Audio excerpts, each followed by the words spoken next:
Ayúdanos a difundir este mensaje. Visita amorfraternal.org/donaciones.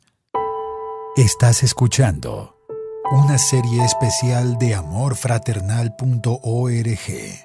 Vamos a estar en Nehemías 9 y sucede algo muy interesante, porque cuando tú hablas con alguna persona, cuando tú le haces algún encargo a alguna persona, cuando alguien te habla de algún compromiso contigo y menciona la palabra pero, normalmente es algo que molesta. No sé si alguna vez has dicho, no hay pero que valga, no quiero peros, no quiero excusas, porque a veces lo usamos el pero como una excusa. Es decir, podemos decir, yo estoy comprometido con esto, pero, ¿no? Sí lo voy a hacer, pero. Las relaciones, eso de te amo, pero, o sí quisiera, pero, y ese pero siempre sabemos que viene algo que no nos va a gustar. Normalmente va a ser un pretexto, normalmente va a ser una excusa, normalmente va a ser alguna manera de zafarse de un compromiso. Sin embargo, en la Biblia vamos a ver que hay varias ocasiones donde encontramos la frase pero Dios, y en la Biblia tiene un significado completamente distinto. Cuando en la Biblia tú encuentras ese pero Dios, normalmente va a ser un contraste entre nuestro carácter, nuestra conducta, nuestra situación y el carácter y las acciones de nuestro Dios. Un Dios que es santo, que es justo, que es recto. Y normalmente cuando ves ese pero Dios, normalmente van a ser buenas noticias para ti y para mí. Así de que vamos a ver por algunas semanas este pero Dios. Y el primero que vamos a ver está en el libro de Nehemías, y es este pero Dios a pesar de nuestros fracasos. Es lo que vamos a ver el día de hoy. No vamos a leer todo el pasaje porque es largo, es una oración, y de hecho lo estudiamos hace 2 años cuando vimos el libro de Nehemías, pero quiero que te pongas en contexto y vamos a leer los primeros versículos. Vete al verso 1, por favor, en Nehemías 9. Y dice el verso 1, el día 24 del mismo mes se reunieron los hijos de Israel en ayuno y con cilicio y tierra sobre sí. Y ya se había apartado la descendencia de Israel de todos los extranjeros, y estando en pie, confesaron sus pecados y las iniquidades de sus padres. Y puestos de pie en su lugar, leyeron el libro de la ley de Jehová, su Dios, la 4ª parte del día.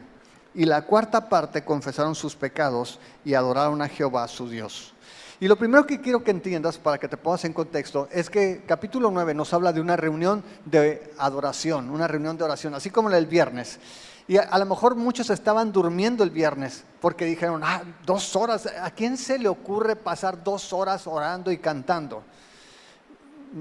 Muchachos, somos amateurs, somos novatos. Esto te habla de una reunión de 6 horas. 6 horas, 3 horas leyendo la palabra de Dios, 3 horas adorando y pidiendo perdón a Dios. Dice que fue la 4ª parte del día. Una 4ª parte del día leyeron el libro de la ley, dice el verso 3, y la 4ª parte, la otra 4ª parte, confesaron sus pecados y adoraron a Jehová su Dios. Si tú recuerdas, o a lo mejor no recuerdas, pero en el capítulo 8 sucedió algo extraordinario. Acuérdate, Nehemías habla de la reconstrucción de la ciudad de Jerusalén.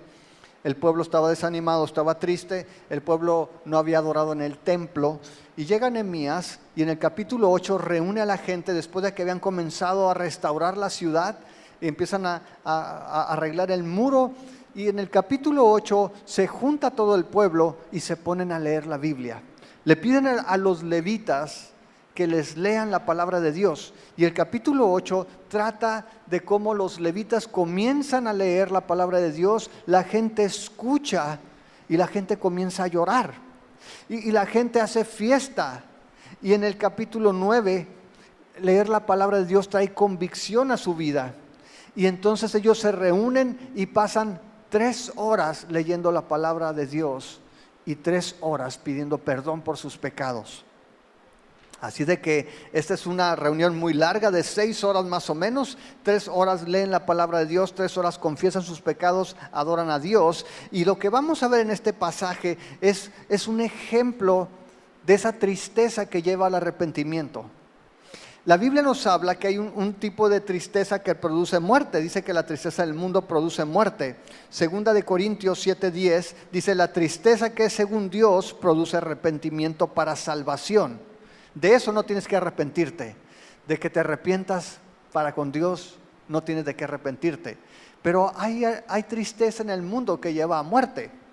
Y aquí vamos a ver cómo el pueblo de Israel, a través de la lectura de la palabra, fue llevado a arrepentirse, a ver su realidad, a ver su condición. Y vamos a ver también en este mismo pasaje un contraste enorme entre nosotros los hombres. En aquel entonces el pueblo de Israel, pero no son diferentes de nosotros. Somos igual que el pueblo de Israel. Vamos a ver esa diferencia que existe entre el carácter de nosotros los hombres y el carácter de Dios. Y básicamente vamos a ver cómo en este capítulo se nos describe el reconocimiento del pueblo de Israel de su fracaso ante Dios. Cómo fracasaron ellos ante un Dios que es santo. Cómo le fallaron a Dios. Pero también nos describe la oración y el arrepentimiento por su pecado. Y terminan con una determinación, terminan decididos a obedecer a Dios, a seguir a Dios, y hacen un pacto al final del capítulo 9 y se detalla en el capítulo 10. Lo puedes leer en tu casa a detalle. Pero aquí quiero que veas básicamente esto. Es una oración muy larga de arrepentimiento de parte del pueblo de Israel. Y lo que vemos es que había una disposición para invertir su tiempo. Pasaron 6 horas orando a Dios. Y quizá el día de hoy nosotros estamos tan afectados por esta cultura de la maruchan, esta cultura del internet y de todas las cosas rápidas, ¿no? Que pasar 2 horas el domingo en leer la palabra de Dios, en adorar a Dios, para algunos parece excesivo. Yo tengo, vamos a decir, relativamente poco de cristiano, nada más desde el 92 más o menos, pero hay lugares donde entiendo que todavía el domingo tienen 3 reuniones en el día. Se reúnen a la escuela dominical temprano, luego tienen su servicio de adoración y luego tienen el culto por la tarde. Son 3 reuniones. Para algunos están locos esos, ¿no? Porque no estamos acostumbrados. Aquí que nos gustan los sermones largos, para algunos también vienen aquí y dicen, están locos, 1 hora escuchando. Pero para ellos era algo natural, tenían un deseo de sentarse y escuchar a su Dios hablándoles. ¿Se acuerdan de María y de Marta? Cómo dice que Marta siempre estaba afanada y cómo María se sentaba a los pies de Jesús y dejaba los platos sucios y dejaba la ropa sin lavar porque quería hacer lo más importante. Ahora, no digo mujeres que no laven los platos o que no se lave la ropa. Lo que digo es que lo más importante, la mejor inversión de nuestro tiempo que podemos hacer es en nuestro Señor, en nuestro Dios. Y cuando nosotros a través de su palabra vemos la condición de nuestra alma, cuando nosotros a través de invertir tiempo en el Señor somos conscientes de nuestra condición y de nuestra necesidad, entonces vamos a acudir a Dios en oración. Hay un hombre, hubo un hombre, ya se murió, se llamaba Leonard Ravenhill. Ni sé si lo estoy pronunciando bien, pero así se llamaba. Leonard Ravenhill, él era inglés, y él escribió lo siguiente, dice: el hombre autosuficiente no ora. ¿Para qué ora? Yo puedo arreglar todas las cosas. El hombre autosuficiente no ora. El autosatisfecho no va a orar. ¿Para qué? Si estoy bien, todo está bien conmigo, tengo todo lo que necesito, tengo mi dinero, tengo mi salud, no va a orar. Y mira esto, el autojustificado no puede orar.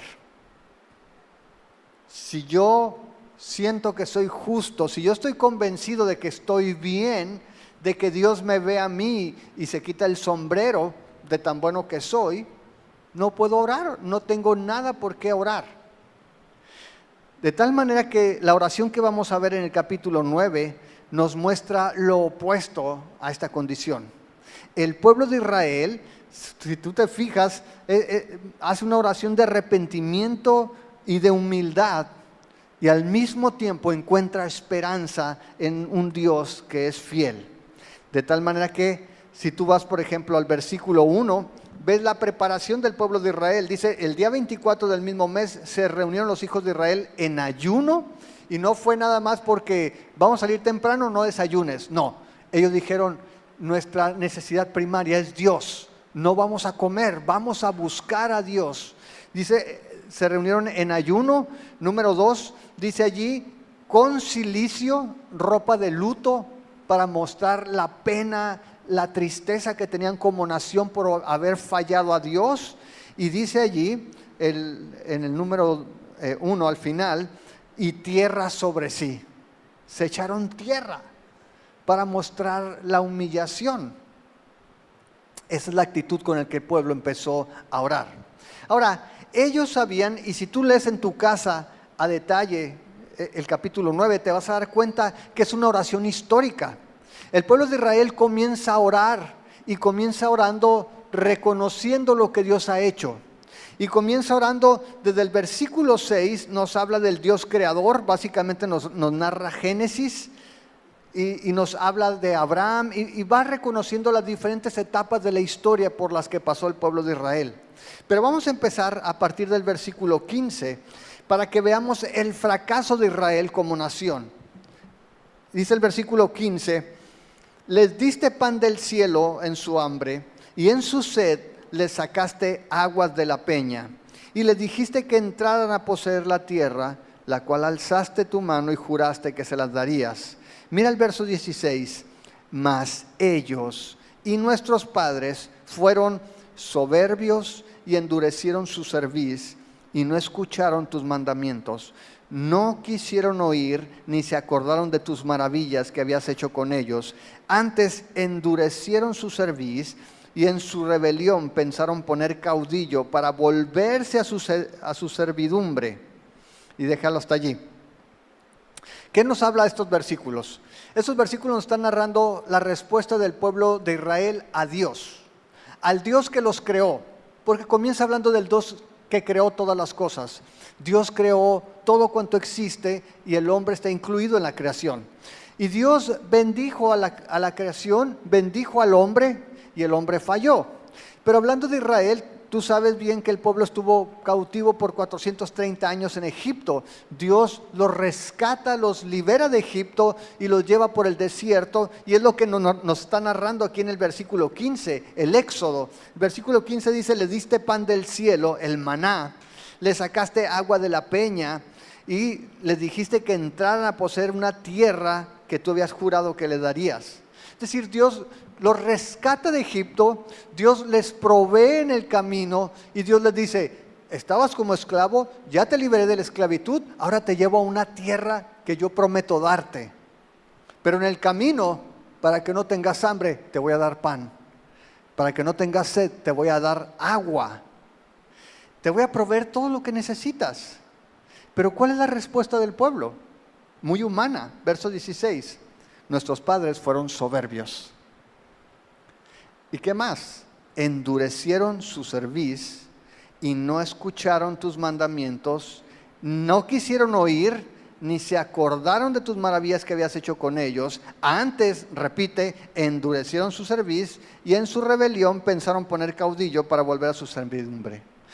Cuando Dios les dio todo, dice que los hombres, en lugar de reaccionar o de responder en gratitud, en humildad delante de Dios, se ensoberbecieron.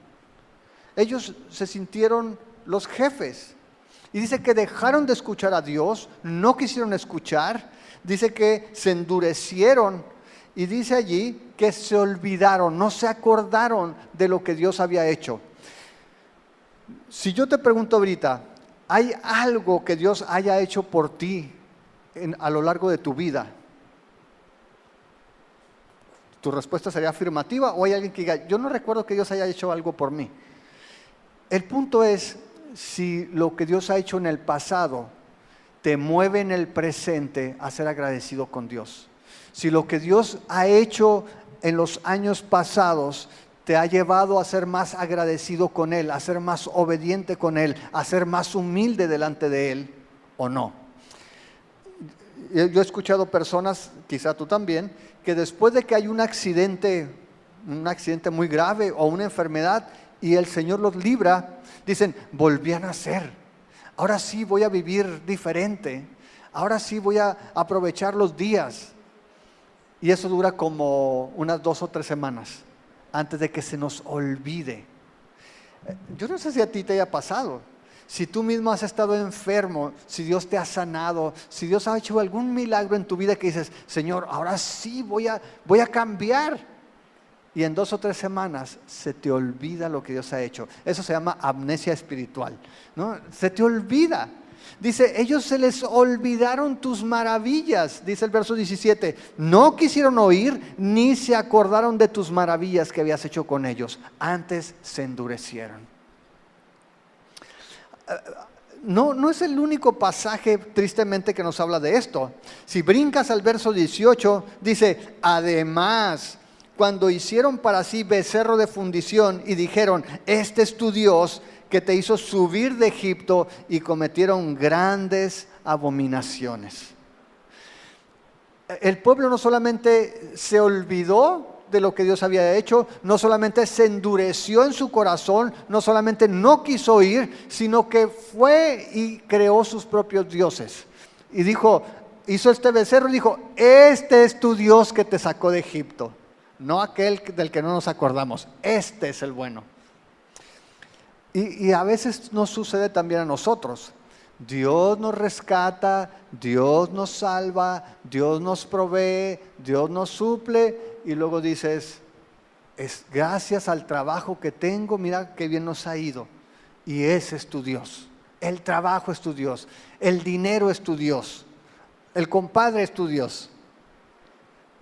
Cambiamos, nos olvidamos, dejamos de escuchar. Eso es lo que le pasó al pueblo de Israel. El pueblo de Israel se olvidó de quién era su Dios. Ahora, si te vas al versículo 26, brinca al versículo 26, porque todavía no termina. Dice, pero te provocaron a ira y se rebelaron contra ti y echaron tus leyes tras sus espaldas y mataron a tus profetas que protestaban contra ellos para convertirlos a ti, e hicieron grandes abominaciones. Es decir, no solamente dejaron de escuchar, no solamente se endurecieron, no solamente ya no se acordaban de las maravillas, sino que además hicieron sus dioses y dice aquí que provocaron a ir a Dios, se rebelaron contra Él, echaron la ley de Dios a sus espaldas, mataron a sus profetas. ¿Por qué? Porque los amonestaban para que se convirtieran. Y ese es un punto también donde quizá tú conoces a alguien que ha escuchado, que se le olvida y que después hasta se enoja cuando le hablas de lo que dice la palabra de Dios. Cuando le recuerdas lo que Dios espera de nosotros, cuando le recuerdas lo que Dios ha hecho, y las personas se enojan, se molestan. Este era el pueblo de Israel. Ahora no olvides algo, el pueblo de Israel era el pueblo escogido de Dios en esa época. Dios los había tomado como una nación peculiar, una nación distinta, y sin embargo el pueblo escogido dice, haciendo grandes abominaciones. Y aquí se refiere básicamente a la época de los jueces. Históricamente tú ves en el libro de Jueces que continuamente hacían abominaciones. El pueblo de Israel se le olvidaba Dios, caían los enemigos, los dominaban, clamaban y Dios los rescataba, se les olvidaba, se iban otra vez al hoyo, clamaban, Dios los rescataba, y era un ciclo continuo en el libro de los jueces. Dice el verso 28, nos recuerda esto, mira, verso 28, pero una vez que tenían paz, volvían a hacer lo malo delante de ti, por lo cual los abandonaste en manos de sus enemigos que los dominaron, pero volvían y clamaban otra vez a ti, y tú desde los cielos los oías, y según tus misericordias muchas veces los libraste. ¿Y eso no te ha pasado a ti? Señor, ya estoy en el hoyo, sácame de aquí, voy a cambiar. Y Dios en su misericordia te saca y luego te olvidas, vuelve a las andadas y luego, Señor, ahora sí, sácame, ya no lo voy a hacer. Y Dios en su misericordia te saca y te olvidas y vuelve. ¿Te suena familiar? De verdad. ¿Nada más yo? Este es el pueblo de Israel, pero no somos tan distintos del pueblo de Israel. De hecho, si vemos estos versículos, si algo queda claro en estos versículos, es que el pueblo de Israel era un pueblo pecador. Eran buenos pecando. El pueblo de Israel era un pueblo que continuamente se provocaba a Dios. El asunto es que tú y yo no somos tan distintos del pueblo de Israel. La realidad es que tú y yo somos tan buenos para pecar como ellos. De hecho, ese es el distintivo que tenemos los seres humanos. Los seres humanos pecamos porque somos pecadores. ¿Sí sabías eso? Magazo, ¿no? Pecamos porque somos pecadores, pero no somos pecadores porque pecamos. ¿Sí? Pecamos porque somos pecadores. ¿A qué me refiero con esto? A que la mayoría de las personas, cuando tú le dices, o cuando tú hablas del pecado, o les dices que son pecadores, la mayoría de las personas se sienten ofendidas. Porque los seres humanos, otra vez, tenemos la tendencia a dejar de escuchar y pensamos que no estamos tan mal. Pero lo que vemos aquí es que el pueblo escogido de Dios, el pueblo de Israel, era un pueblo de gente pecadora. A pesar de que Dios los había llamado, a pesar de que Dios los había rescatado, era un pueblo que continuaba ofendiendo a Dios. Pero la realidad es que tú y yo somos igual que el pueblo de Israel. Pablo lo engloba en un solo versículo. En Romanos 3:23 dice, por cuanto todos pecaron y están destituidos de la gloria de Dios. En la Nueva Traducción Viviente, te lo dice más claro, pues todos hemos pecado, nadie puede alcanzar la meta gloriosa establecida por Dios. Yo te pregunto, ¿cuál es la meta gloriosa establecida por Dios?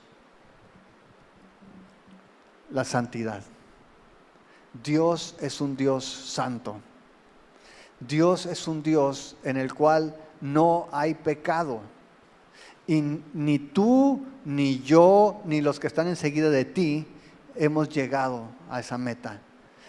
Y te tengo peores noticias. Ni tú, ni yo, ni los que están alrededor de ti podemos llegar a esa meta. Solo Dios es santo, solo Dios es justo, solo Dios es perfecto. Así de que la historia de Israel, así como la historia de la humanidad en general, en realidad es una historia de fracasos delante de Dios. Un Dios que es santo, un Dios que nunca peca, con gente caída, con una humanidad pecadora como nosotros. Continuamente vas a encontrar que de Génesis hasta Apocalipsis es la historia de la humanidad pecadora.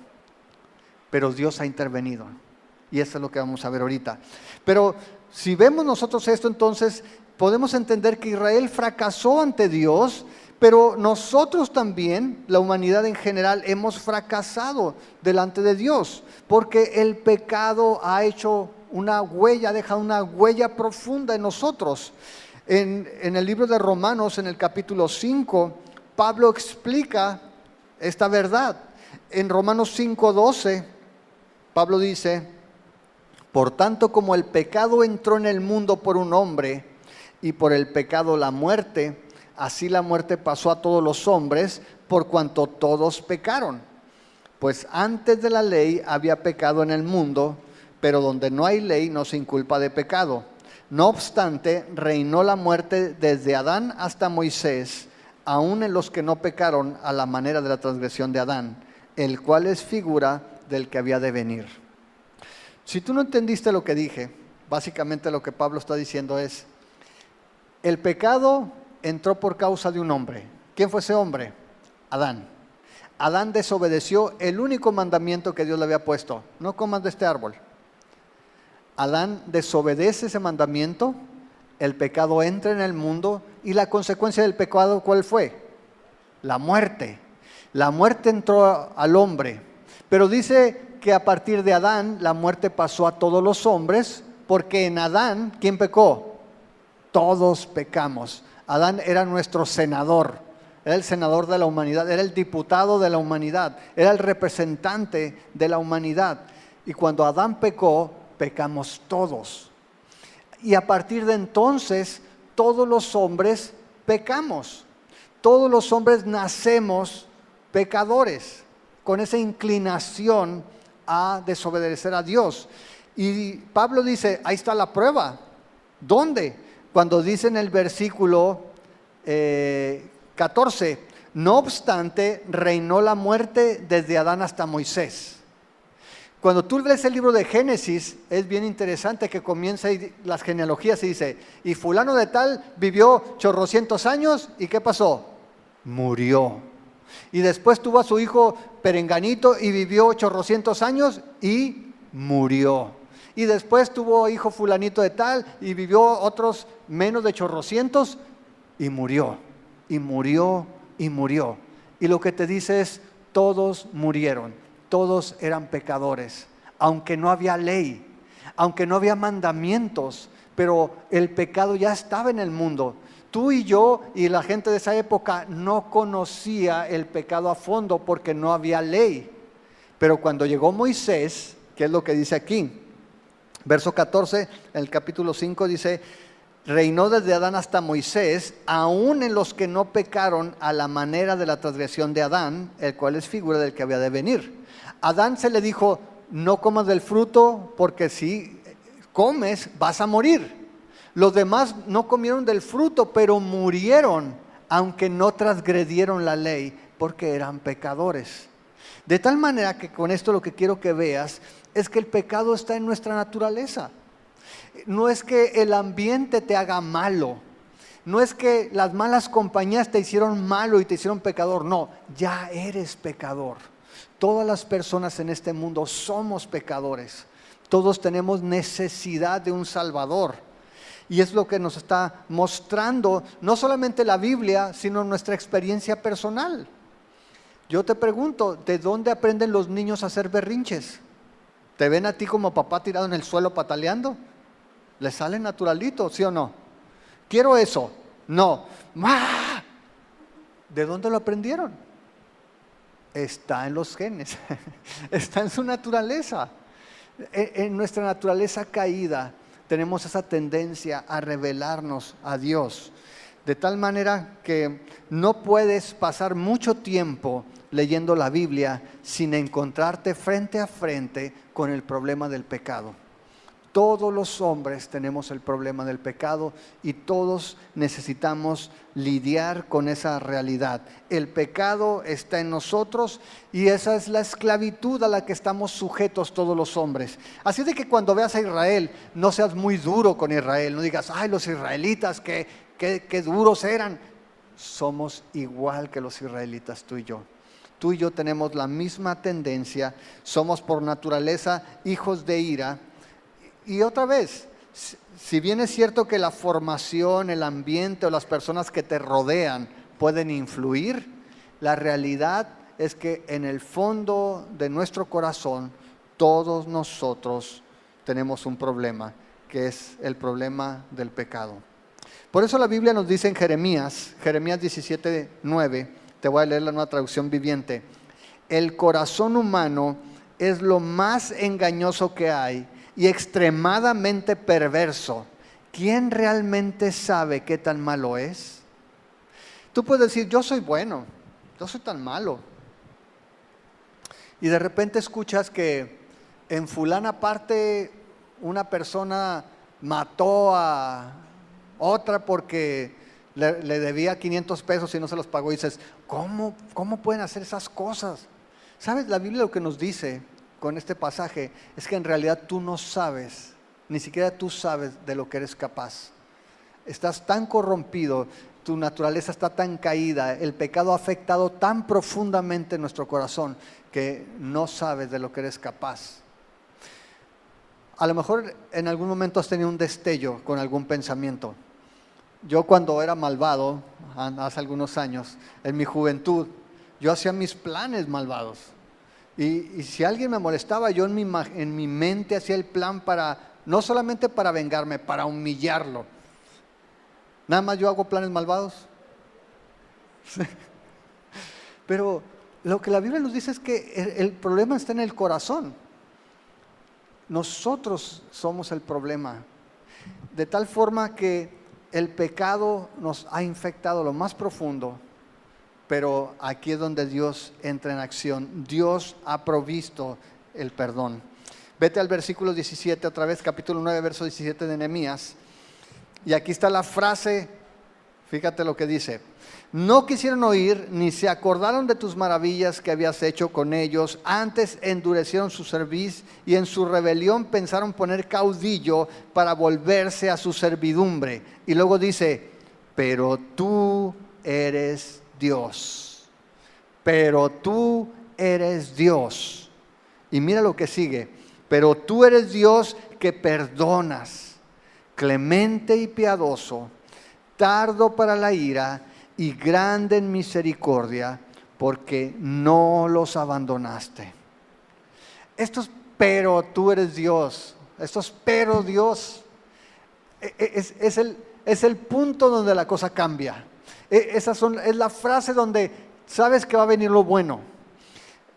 Desde el versículo 4 en adelante te vas a dar cuenta de que empieza a hablar de todo lo que el pueblo de Israel hizo. Y nuestros padres fallaron y se hicieron rebeldes y no escucharon y olvidaron tu ley y esto y lo otro, hicieron dioses y esto y lo otro. Pero tú eres Dios. Tú no eres como nosotros. Tú no eres como nuestros padres. Tú no eres como ellos que no cumplen. Tú no eres como ellos que pecan. Tú no eres como ellos que abandonan. Tú eres Dios. Y mira cómo describe. Tú eres Dios que perdonas. Eres Dios clemente, que significa lleno de gracia. Eres Dios piadoso, que significa lleno de compasión. Eres Dios tardo para la ira. Eres Dios grande en misericordia, que es amor inagotable. No los abandonaste. Ese es nuestro Dios. Y ese es el contraste entre cómo somos los hombres y cómo es Dios. Dios es distinto. Dios es un Dios que perdona. Yo no sé si esta frase te recuerda cuando vimos a Moisés en Éxodo 34. Éxodo 34, verso 6, cuando Dios se revela a Moisés, cuando Dios le dice, te voy a mostrar cómo me llamo, te voy a mostrar cómo es mi carácter, te voy a mostrar cómo me comporto yo. Y en 34:6 en Éxodo dice que pasando Jehová por delante de Moisés, proclamó, Jehová, Jehová, fuerte, misericordioso y piadoso, tardo para la ira, grande en misericordia y verdad. Ese es nuestro Dios. Ese es el carácter de Dios. Dios que perdona. Tú eres Dios que perdona. Y esa es la solución de Dios para el fracaso de los hombres. Tú y yo podemos ver nuestra vida y estoy seguro que en más de una ocasión le has quedado mal a Dios. El pueblo de Israel veía la historia de sus padres, veía la historia del pueblo y de sus antepasados, los patriarcas, y veían que le habían fallado. Y a veces tenemos esa idea de que las personas en la Biblia son perfectas, y es todo lo contrario. Cuando tú ves a Abraham con varias mujeres, cuando lo ves ahí mintiendo para salvar el pellejo, cuando tú ves a Moisés haciendo berrinches, cuando tú ves a David cometiendo adulterio, te vas a dar cuenta de que todos los hombres en la Biblia, aun cuando fueron usados por Dios, tenían los mismos defectos que nosotros, tenían el mismo problema que nosotros, eran pecadores. Pero Dios es un Dios que perdona. Y así como el pueblo de Israel encontró esperanza a sus fracasos, a sus fallas, tú y yo encontramos en el perdón de Dios también la respuesta. Encontramos en Él la esperanza. Dios ha provisto perdón para nosotros también. Y cuando nosotros vemos en la palabra de Dios la manera en que Dios se muestra, se manifiesta, y particularmente la manera en que Dios responde al pecado del pueblo, podemos ver que en realidad Dios no se asusta de nuestros fracasos. Dios no se espanta de nuestros pecados. Me llama la atención cómo personas a veces empiezan a asistir a la iglesia, empiezan a escuchar la palabra de Dios, de repente tropiezan, pecan y ya no quieren ir a la iglesia. Oye, ¿por qué no has ido? No, es que ando muy mal. ¿Y? Por eso debes de estar en la iglesia, porque andas mal. Por eso estamos en la iglesia, porque estamos mal. Si tú piensas que estás en la iglesia porque estás bien, te equivocaste de iglesia. Aquí es la iglesia de los que están mal. Jesús dijo que venía por los enfermos, no por los que están sanos. Y los que estamos aquí venimos y acudimos a Dios y nos abrazamos de Él porque estamos necesitados de Dios. Porque hemos visto la enfermedad que hay en nuestro corazón, porque hemos visto la necesidad que tenemos. Y yo voy a hablar por mí, porque no importa cuánto tiempo haya pasado desde que conocí al Señor, sigo necesitándolo y hoy soy más consciente de esa necesidad cada día. Y si no es por la gracia de Dios, no hay forma de que tú y yo podamos pararnos frente a un Dios que es santo. Dios no se asusta. Si tú te acuerdas, hay en Deuteronomio capítulo 28, Dios hace una oferta al pueblo de Israel. Le dice, escoge qué camino quieres andar. Está el camino de la bendición y está el camino de la maldición. Escoge el camino de la bendición. Mira, si tú obedeces, vas a tener bendición en tu campo, en la cría de tus vacas, en tu familia, en tus hijos, con tus enemigos, te va a ir bien. Pero si escoges el camino de la maldición, te va a ir mal en el campo, con los animales, te vas a enfermar, te van a avergonzar y comienza. Y hay algo interesante porque la lista de maldiciones es más grande que la de bendiciones. Pero al final, en el capítulo 30, Dios sabiendo cómo somos, Dios conociendo al pueblo de Israel, le dice en el capítulo 30, comienza el versículo 1, sucederá que cuando hubieran venido sobre ti estas cosas, ¿qué cosas? Las maldiciones.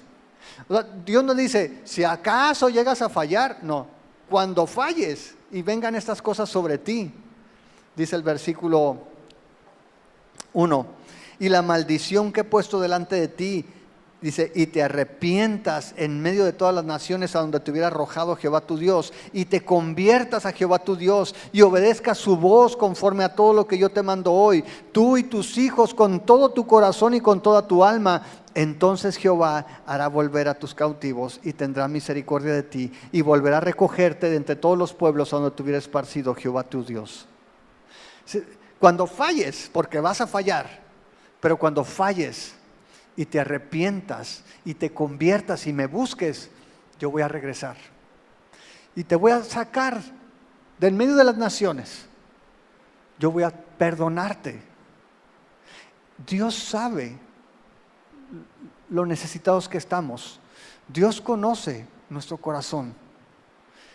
Y por eso, cuando Cristo estaba en la cruz, si tú lo recuerdas, en Lucas 23:34, las palabras de Jesús fueron, Padre, perdónalos porque no saben lo que hacen. Dios sabe la necesidad de perdón que tenemos tú y yo. Muchas veces las personas siguen viniendo a la iglesia por razones equivocadas. Siguen viniendo a la iglesia porque se sienten culpables. Pero el perdón te hace libre de la culpabilidad. Dios no te perdona para estarte acusando. Al revés, Dios quiere que tú seas libre de la culpabilidad. Dios quiere que tú reconozcas tus fallas. Dios quiere que reconozcas tu pecado sin importar qué tan grande haya sido. Porque cuando tú y yo vamos y pedimos perdón, tenemos garantía de perdón y de restauración. Tú y yo somos libres de la culpa. Nuestra necesidad más grande, que es el perdón, ha sido suplida por Dios en la cruz. Y la Biblia nos dice que tenemos seguridad de perdón cuando confesamos nuestros pecados. De hecho, Juan lo escribe en 1 de Juan capítulo 1, verso 8. Si decimos que no tenemos pecado, nos engañamos a nosotros mismos y la verdad no está en nosotros. Si confesamos nuestros pecados, Él es fiel y justo para perdonar nuestros pecados y limpiarnos de toda maldad. Si decimos que no hemos pecado, le hacemos a Él mentiroso y su palabra no está en nosotros. Pero si nosotros pedimos perdón, Él nos perdona. Dios está listo para perdonarnos.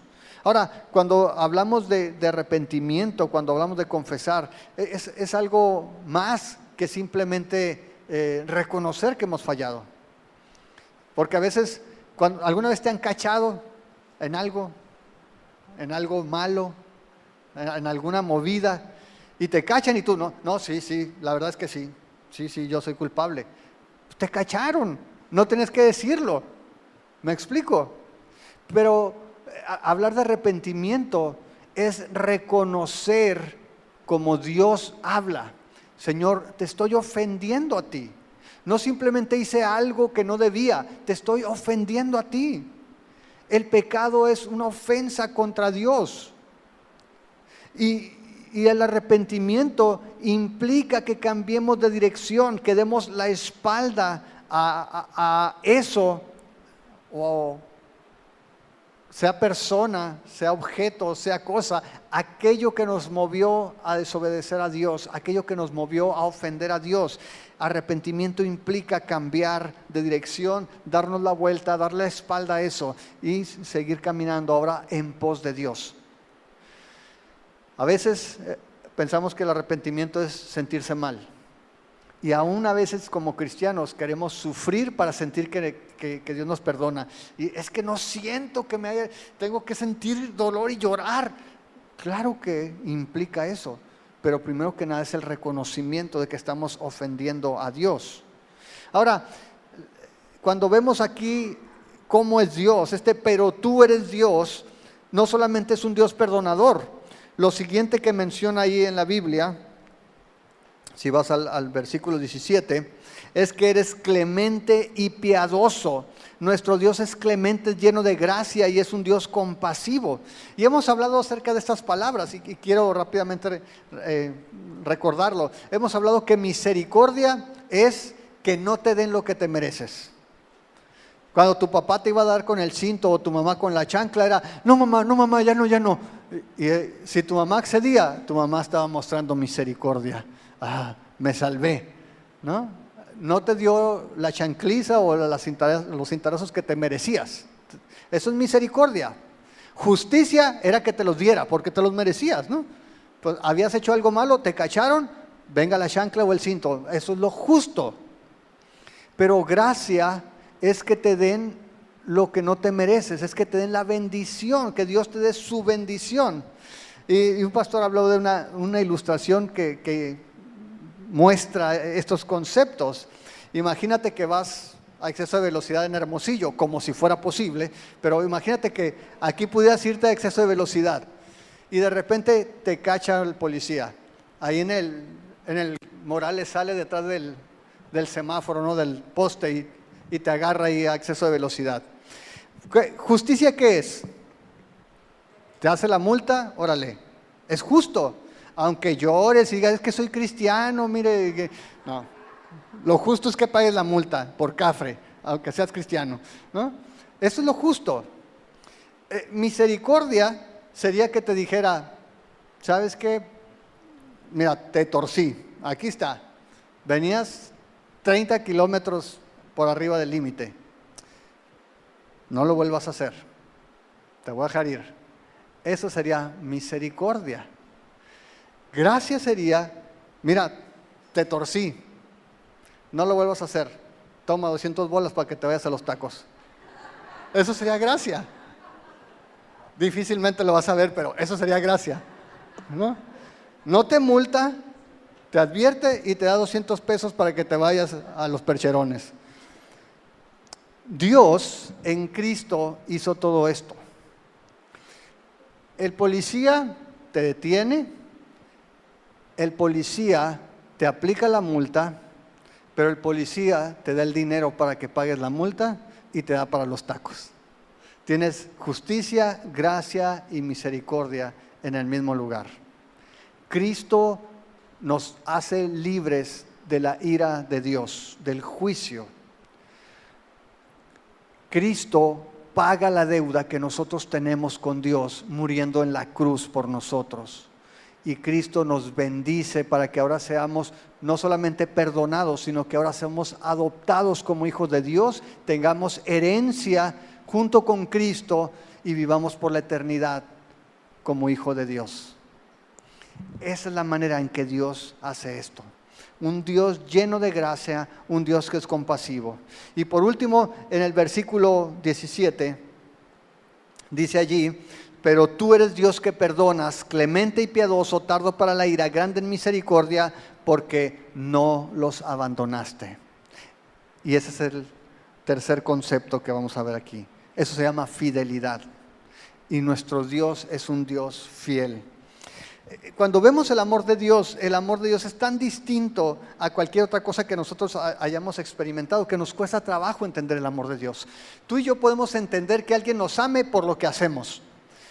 Mi mamá está contenta porque me porté bien. Entonces siento en ese momento que mi mamá me ama más, y la mamá también siente que me ama más cuando me porto bien.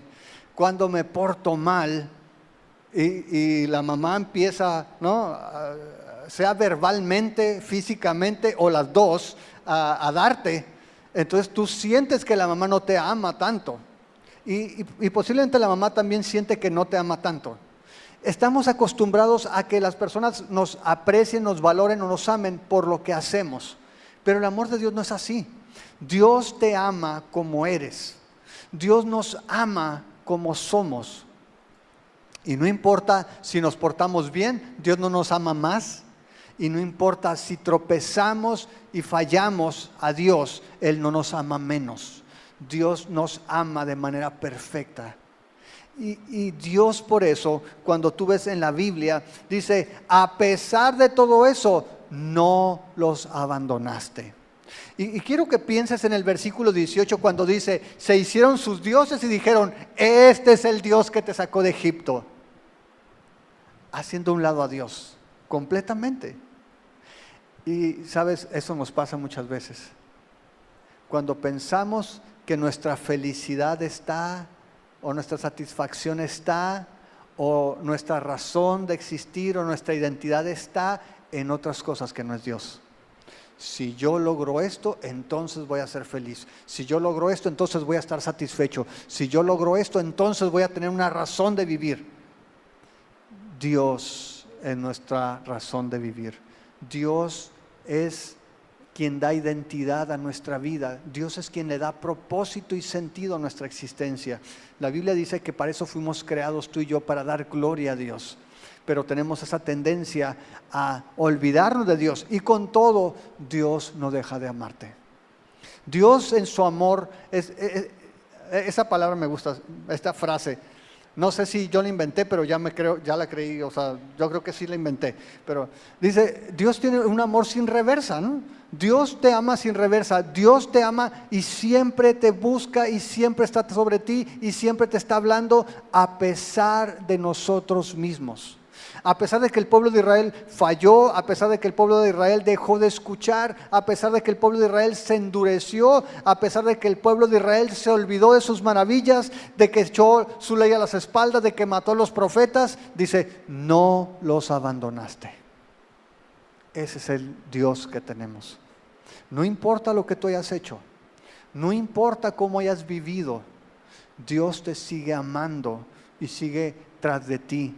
Y sigue buscándote y te sigue hablando para que tú seas reconciliado, porque Él sabe la necesidad de perdón que tú y yo tenemos, porque Él sabe que es nuestra mayor necesidad ser libres de la condenación, ser libres del juicio. La historia, y también ya la vimos hace no sé si 3 años o más, pero la historia de Oseas, a mí me encanta cuando veo la ilustración de Oseas.